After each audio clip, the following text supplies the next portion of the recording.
व्यासाय विद्महे शांतस्वरूपाय धीमहि தன்னோ சந்திரசேகரேந்திர பிரச்சோதயாத். எல்லோருக்கும் நமஸ்காரம். உலகத்துல நாம எங்க இருந்தாலும் சரி, பகவானுக்கு தெரியாம ஒரு காரியமும் பண்ண முடியாதுங்கிறது நம்ம எல்லோருக்கும் தெரிஞ்ச விஷயம்தான். சுவாமிக்கு சமமா போற்றப்படுற ஆச்சாரியாலும் இப்படி எல்லா இடத்துலயும் நிறைஞ்சிருந்து நடக்கிற எல்லா விஷயத்தையும் பார்த்துட்டு இருக்காருங்கிறத நிரூபிக்கிற விதமா நடந்த சம்பவம் ஒண்ணுதான் இப்ப பார்க்க போறோம். ஒரு சமயம் காஞ்சி மடத்துல பெரியவா பக்தர்களுக்கு தரிசனம் கொடுத்துட்டு இருந்தார்.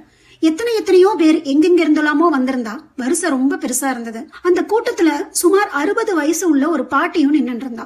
நெத்தி நிறைய குங்குமமும் சந்தனமும் இட்டுண்டு தழைய பட்டு கட்டின்னு இருந்தா அந்த பாட்டி.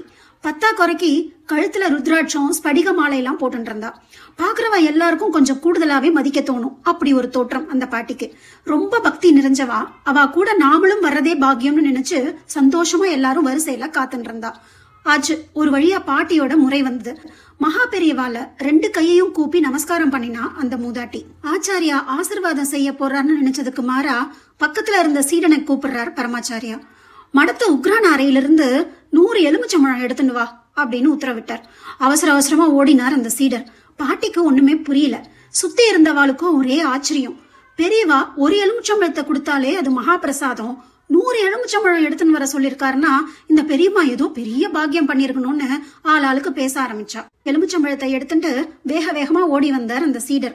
கூட அந்த மூதாட்டி பக்கத்துல வைக்க சொன்னார் ஆச்சாரியா. இந்தா, இதெல்லாம் உனக்கு தான், எடுத்துட்டு போ, நீ செய்யற காரியத்துக்கு ரொம்ப உபயோகமா இருக்கும் அப்படின்னு பெரியவா சொல்றார்.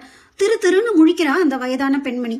ரொம்ப தயங்கி, பெரியவா என்ன சொல்றேன்னு புரியலையே, எனக்கு எதுக்கு இத்தனை எலுமிச்சம்பழம் அப்படின்னு கேக்குறா. அதான் காசு வாங்கிட்டு குடும்பத்தை கெடுக்கிறது, உறவை அழிக்கிறது, ஏவல் வைக்கிறதுன்னா எலுமிச்சம்பழம் பழத்துல மாந்திரிக வேலை பண்ணிட்டு இருக்கியே, அதுக்கு இது உபயோகப்படும் தான் கொடுக்க சொன்னேன் அப்படின்னு மகா பெரியவா கொஞ்சம் கோபமான குரல்லையே சொன்னதும் தான் எல்லாருக்கும் அந்த பாட்டியோட மறுமுகம் என்னன்னு தெரிஞ்சது. துஷ்டனை கண்ட மாதிரி எல்லாரும் கொஞ்சம் விலகி நிக்க ஆரம்பிச்சா.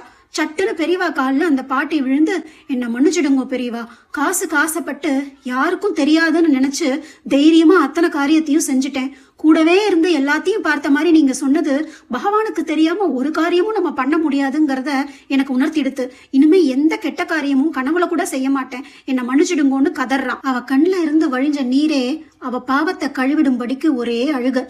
கொஞ்ச நேரம் கழிச்சு, உனக்கு தெரிஞ்ச அபிசார மந்திரத்தை எல்லாம் ஏதாவது ஒரு பசுமாட்டோட காதுல சொல்லிட்டு அதோட தலைமொழிகிடு, அதெல்லாம் உனக்கு முழுசா மறந்துடும், போயிட்டு வா, இனிமேலாவது நல்ல காரியம் பண்ணுன்னு சொல்லி அந்த பாட்டியை அனுப்பி வச்சார் பரமாச்சாரியார்.